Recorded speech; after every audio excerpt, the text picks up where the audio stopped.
Hello, this is Dr. Stephen Andrew Missick, and welcome to this episode of the life of St. Jude Thaddeus. This is the third series I've put together. I'm hoping to put together all the information I put together, my research and documentary and docudrama and feature filmmaking on the life of St. Jude Thaddeus to get his story out there, which I think is very important. Please remember my two books, St. Jude Thaddeus, The Legend of the Shroud, and the St. Jude Thaddeus Storybook. And what I want to talk about briefly is the Apocryphal Acts and the role of women in the early church. And this came up in a recent teaching series I was doing with Robert Farrell on the so-called Lost Gospel of Thomas, and some follow-up information I was giving about it.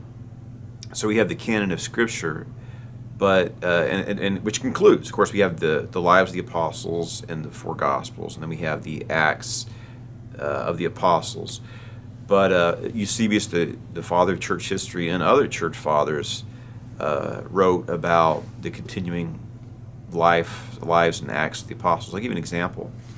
According to the early church fathers, John converted Polycarp, and Polycarp was the mentor of Irenaeus. So you have a line of succession from John the apostle to Polycarp to Irenaeus, and Polycarp wrote an epistle, and Irenaeus also wrote about his memories of Polycarp. So some memories that aren't in the Bible of the apostles were committed to writing. And another genre that we have are these, they call them apostolic romances, where we have various acts of the apostles that are written down. These were written down in the late 2nd century and the early 1st century. So we're looking at about 180 to 220 time frame in which these books were written. And what books are we talking about? Well, the Acts of Paul and Thecla, the Acts of Philip, the Acts of Peter, the Acts of Thomas, and then we have other writings such as the Doctrine of Addai, where we have the story of St. Jude Thaddeus. So what I want to look at in this little brief lecture is the role of women in these apocryphal acts. And I want to start off with, let's talk about the Acts of Paul and Thecla. When I was in Syria, I went to this Aramaic-speaking village, and it's one of the sites associated with Thecla. Who was Thecla? She was a woman who was a convert of the Apostle Paul. And very meaningful, powerful story. They have the Church of St. Thecla, and then also Egeria, who we talk about in this series. She went to another site associated with Thecla. So this is an important early Christian woman. And I think that, look in the book of Acts, when the first convert in Europe was a woman named Lydia in Philippi. So it's very significant, the role that women played in the early church. And I think that, we see it, Paul talks about Phoebe, the deaconess, or Chloe's people, the house church of Chloe. So it seems like women had a prominent role in the early church that was diminished with the passing of centuries. And these apocryphal acts attest to that. So we have the Acts of Paul and Thecla, but you also have, about 50 years ago, it's kind of amazing, in Mount Athos, they discovered the lost Acts of Philip. And it wasn't translated to English until just 10 years ago, just around 10 years ago. It's kind of amazing. Here you have the significant find of the lost Acts of the Apostles, and it's only recently made accessible to the public, the English-speaking public. And like with these other acts, we have it's Philip, Bartholomew, and a sister named Mariamne. And I kind of wonder if Mariamne is not actually the wife of Philip, because the book of Acts talks about Philip's daughters who are prophetesses. They're speaking forth the word of the Lord in the early church. This is not apocryphal Acts. This is what Luke wrote in the book of Acts. And like I said, Paul himself is writing to church leaders who are female. But as I mentioned, the role of women in the early church was diminished, but we see this strong role for women in the early church still reflected in these apocryphal acts. In the Acts of Philip, we see this woman, Mariamne, sharing in the ministry of Philip and Bartholomew, preaching the gospel and winning converts.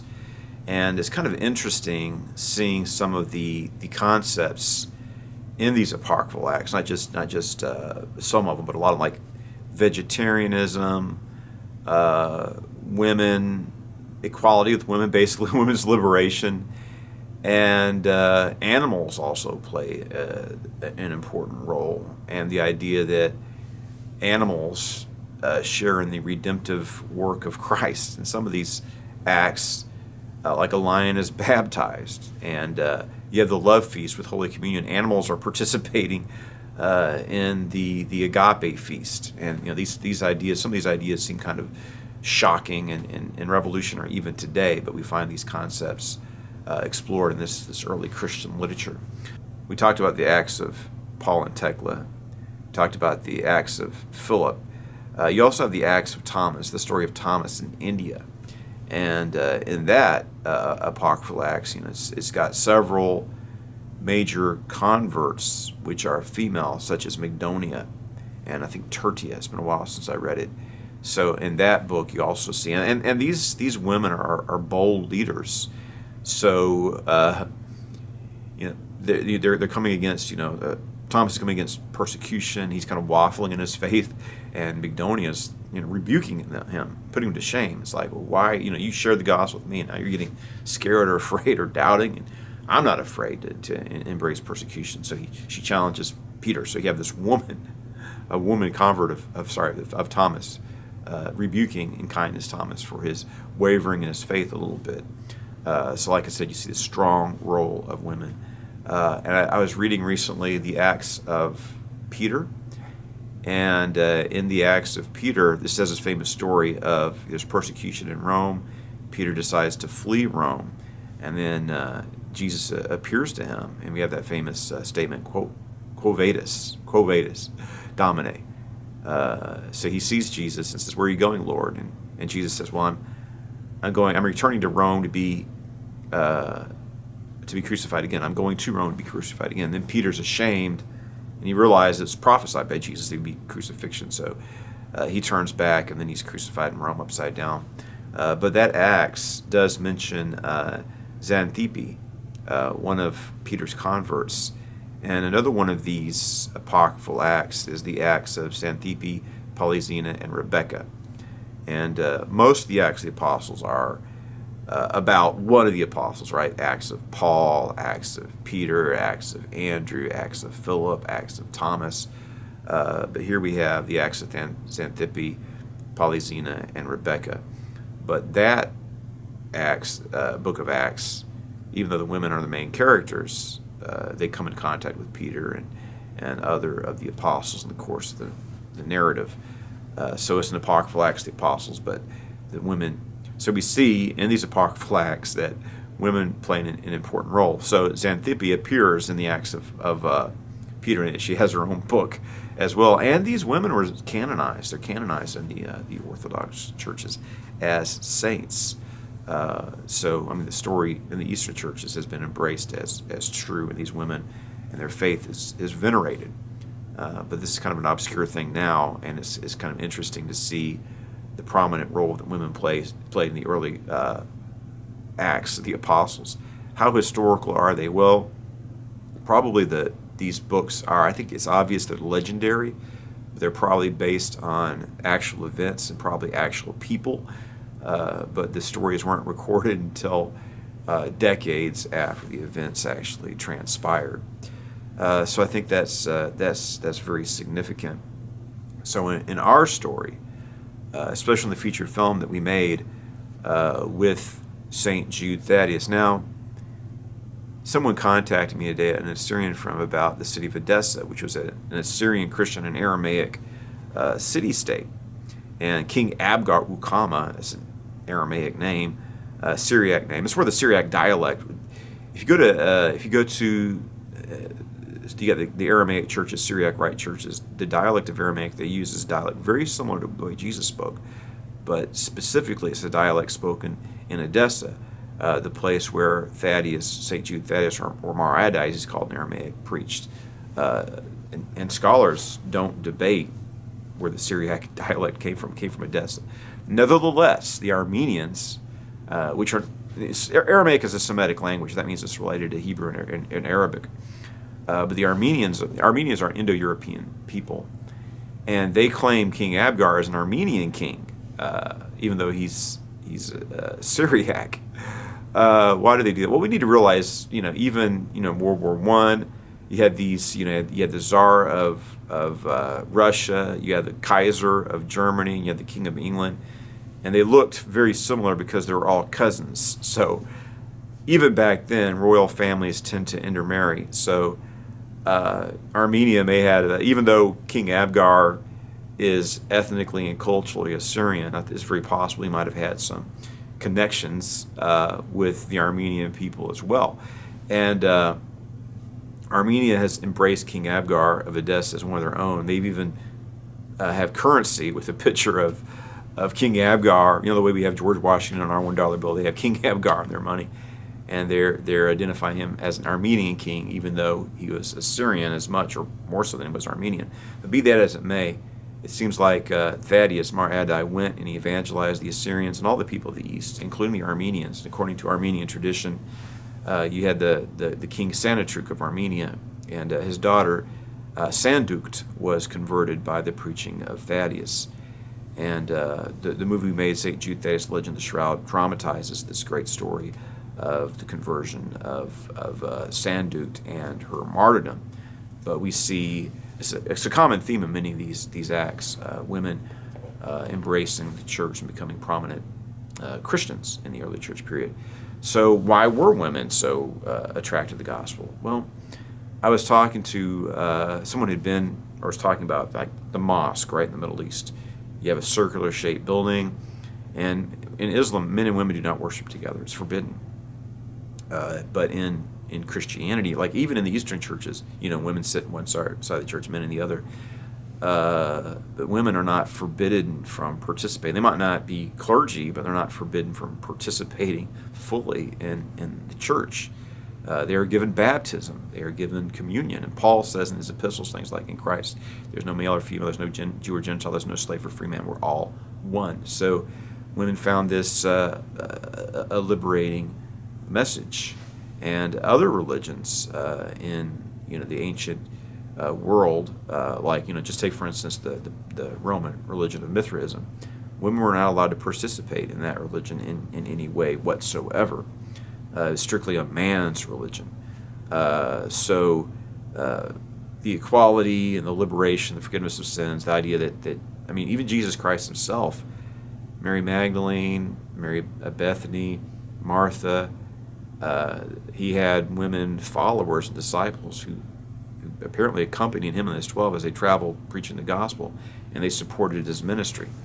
And in some of these acts, you see the celibate life being elevated or honored, and that could be that women were finding in the Christian message in the gospel liberation, but value, that your value is that you're a child of God, not in sexuality, not even in childbirthing, but in intrinsic value as a human being. Even though you're female, we're all one in Christ. Christ loves you and died for you. So this is something very appealing.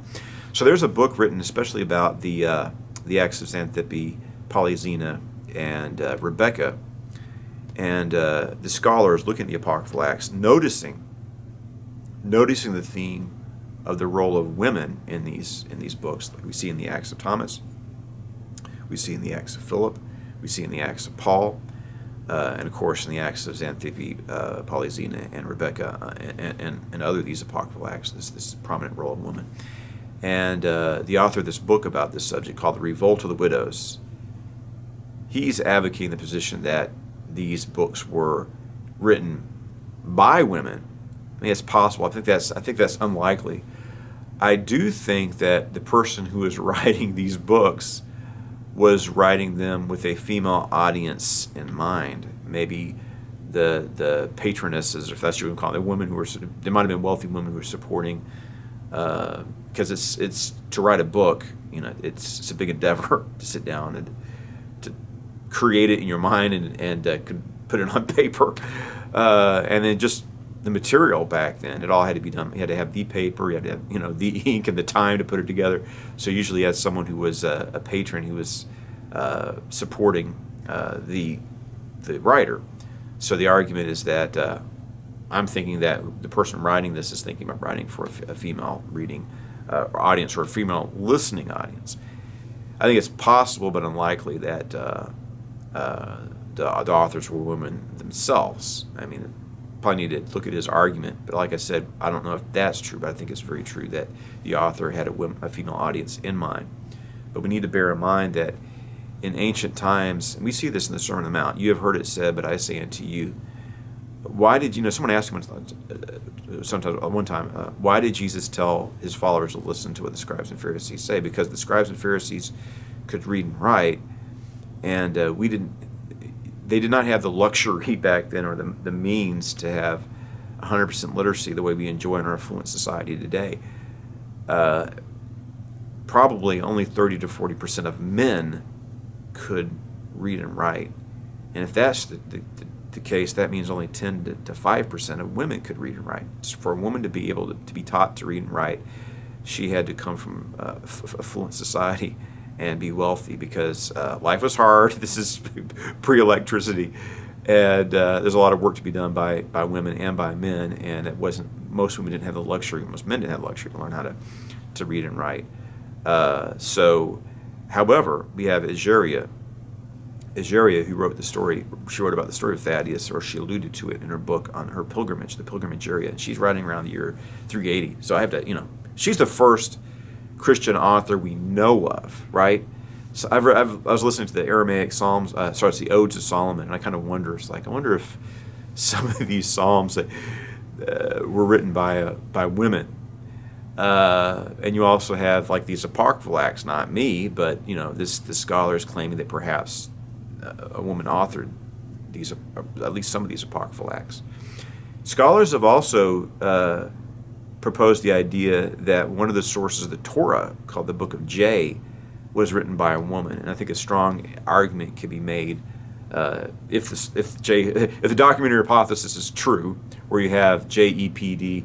These were 4 documents about the life of Moses that were merged together as the Torah as we know it. So if that theory is correct, one of the source documents, the Book of J, scholars believe that a woman wrote it. Why? Because the prominent role of women, the stories of women especially, we see this in Genesis, with the focus of women and their needs and their perspectives, like the story of Sarah and Hagar and Rachel and Leah and Dinah.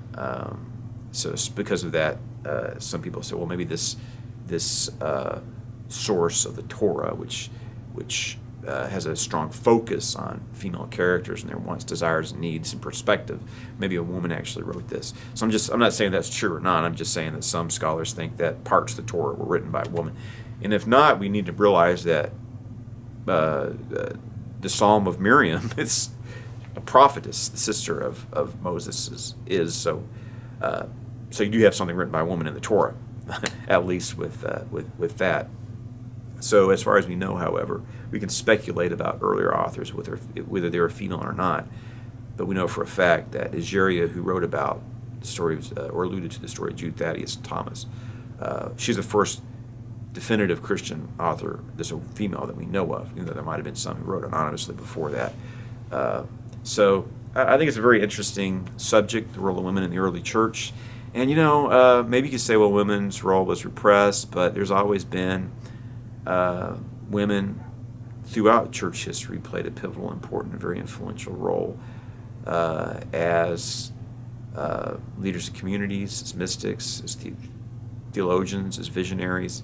There's many female saints acknowledged in both the Roman Catholic and the Eastern Orthodox churches, and beyond that, even in my heritage, you have the Annie Armstrong and Lottie Moon missions, because Southern Baptist Convention sent these women out to evangelize China and other parts of the world. So women have played an important role even in not just in Orthodox in Catholic churches, but also in evangelical and Baptist churches as well. So we need to acknowledge the contribution of women in the church.